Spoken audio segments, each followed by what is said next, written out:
What is going on, investors? Hopefully, guys are doing well out there. It's time to talk about Snowflake, ticker symbol SNOW. The company reported their Q4 earnings on March 2nd, and we are joining you today on March 5th to take a look at those earnings, which really have sent the stock sliding over the last couple of days. The stock was up over $250 per share. Now it's closer to about $208. We'll also talk about this from a technical perspective as well. I know I got a lot of lines, and I'm trying to act all fancy with this stock chart, but actually, it's going to be real simple. I'm going to show you just some areas. Look, you can learn all the different, what all the candle formations are and all that stuff. I think you can take a broader view of this, and that's basically what we're going to do with Snowflake and talk about, is this an area where this stock tends to reverse, tends to bounce, tend to find some buyers?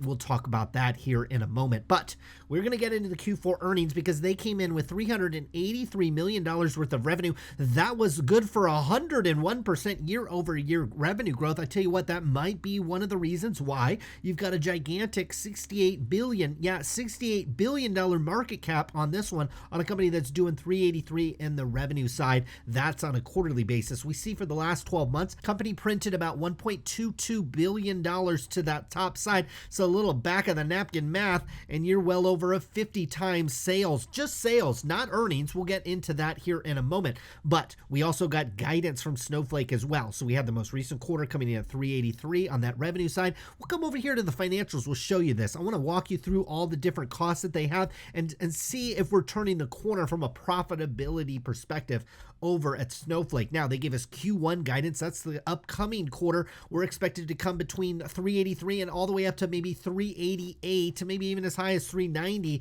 on that top end revenue side. So at worst, it's looking like Snowflake is going to go flat, if not just a slight increase quarter over quarter on that revenue side. You might be wondering, what's the year over year growth on that? You're looking at about 79 to 81%. So I hate to say that the company that is growing at the current quarter 101% year over year revenue growth, we're actually going to decline, but we're still an impressive 79 to 81% year over year. That'll be on a quarterly basis. Now, the company also gave us full year guidance as well, expecting revenues to become 1.88 to up to 1.9. We'll call it 2. My guess is the company's probably, internally, its target is probably closer to 2. So we're going to go from 1.2 billion this year in revenue all the way up to closer to $2 billion. That will represent 65 to 67% year over year growth. Again, I'll let you decide if the forward price to sales appears closer to that 30, maybe 35 times range, if 65 to 66% revenue growth year over year is high enough. Now, they're also projecting that operating income to be about 1%, so essentially break even, and that should be a positive for this company. When you have an elevated valuation, you finally turn the corner from a profitability perspective. That could be a good sign for Snowflake investors. Revenue came in at 383. One of the reasons why everybody loves this stock is, number one, you got a fantastic year over year revenue growth. Even if we come back to the full year when comps start getting harder to lap over at this company, you're still growing in that mid 60% range. There's not many stocks doing that, quite frankly, okay? Not a lot of them have a $68 billion valuation on them as well, so we give and take with this company. But one of the other reasons why we love this company is the high gross profit on this company. Off of 383, you only had to spend 134. That gets you about 250 million off of $383 million worth of revenue. That flows down to gross profit. This is why the company has one of the higher valuations, okay? And why certain companies get high valuations on sales and some don't. It's when you have these massive gross profits and then you're growing this top line equally as quickly, well, investors presume that that will flow down to earnings sooner rather than later. Now, it's currently not doing that over at Snowflake. You see in the most recent quarter, on a year over year basis, we went from about 308 million on that operating side all the way up to 401. So you take this 250, you minus off 401, and you get an operating loss in the most recent quarter at 152. That's a negative $152 million.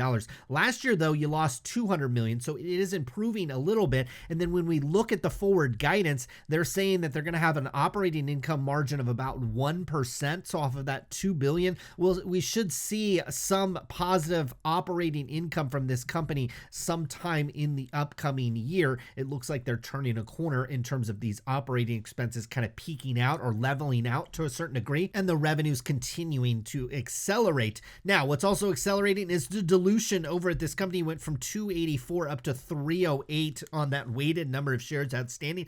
That is certainly impacting the shares as well. From a balance sheet perspective, company looks about identical to where it did last year, about $3.8 billion worth of cash, very few liabilities, very healthy company from a balance sheet perspective. You really don't have a whole lot to worry about there. From a cash flow perspective, things look a little bit better if you want to factor this into the valuation. You pull down a net loss on a quarterly basis of $132 million, but guess what you get to do?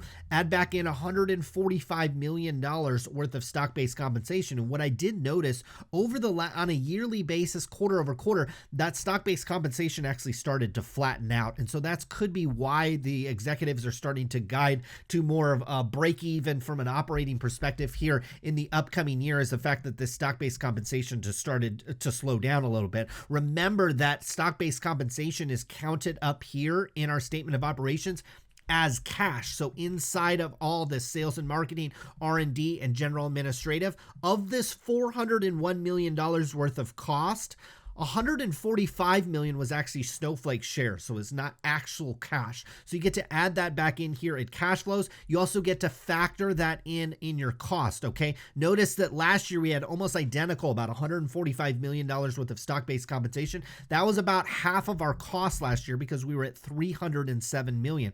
Notice that we're actually spending more cash from this company's balance sheet in order to compensate the employees because our operating expenses ballooned to 401, but our stock-based compensation stayed the same. Again, nothing really to be too overly concerned about. Just to understand, the more this stock retraces, and if it starts, really going on a downward, it's been on a downward trend. If that continues, well, it's going to be harder and harder for Snowflake to kind of hide behind rewarding employees and executives with shares, which continually decline. We'll see what happens there in the future. But when you get to add that back in, you get really nice cash flows over at this company at we'll call that $79 million. Last year, you were closer to 20. On the full year, you also turned positive from that cash flow perspective to 110. It was probably the best cash flow quarter that Snowflake had ever had. And certainly you could value this company from a cash flow perspective. You got $110 million worth of cash flows,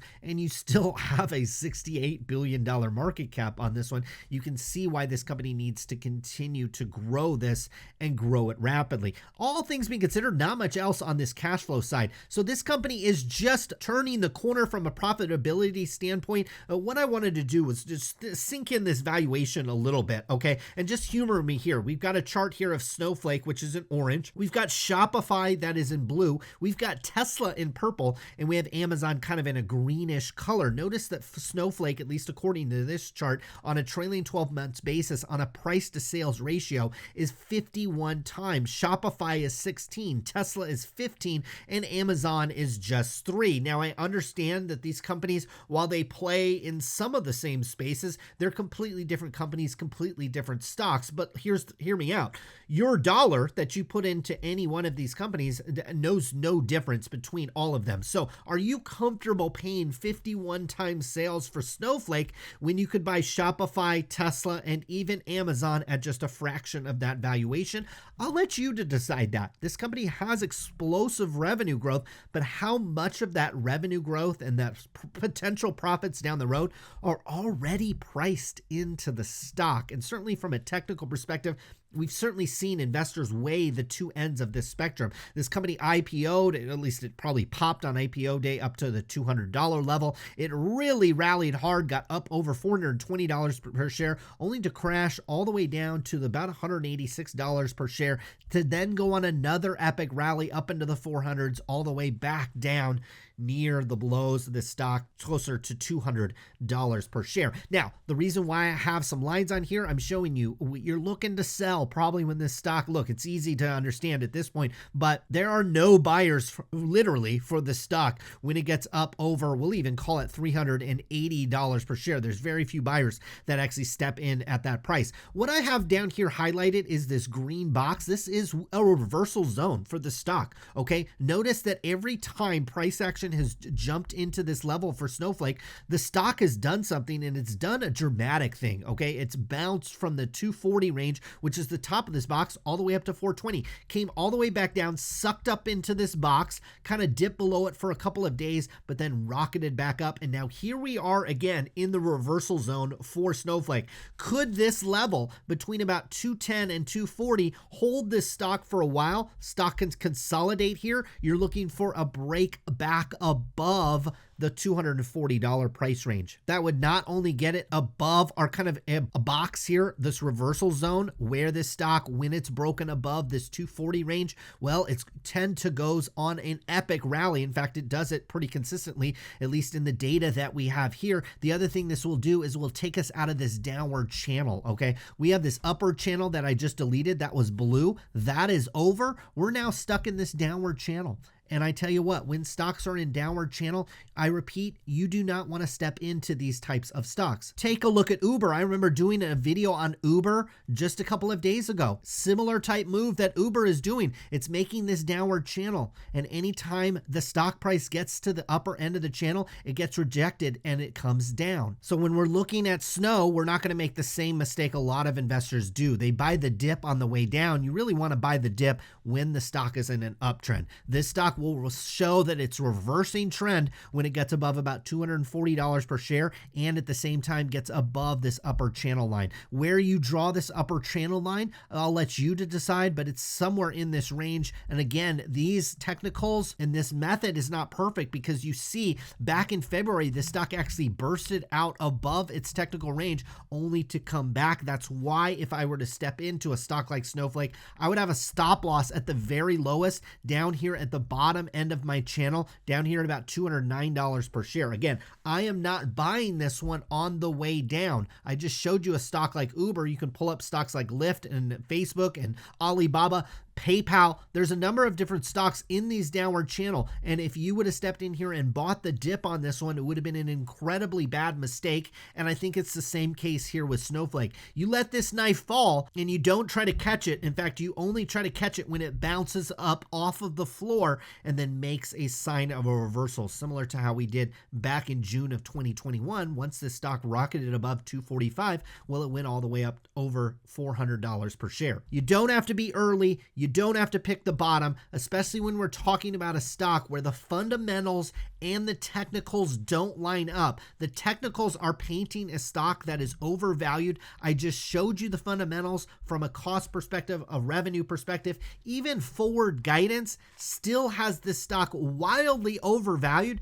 compared to stocks other people in the market also consider to be wildly overvalued, like Shopify, Tesla, and Amazon. I would pump the brakes with Snowflake. Wouldn't be a stock that I would be running to get into. The revenue growth, while it is there, the profitability and the market cap just don't meet up at the current time. I think you can give yourself a little bit margin for safety on this one. Wait a little while. Wait for the earnings and the multiple to contract on this one. And if you like this stock, then you certainly can jump in at that time. That was Snowflake.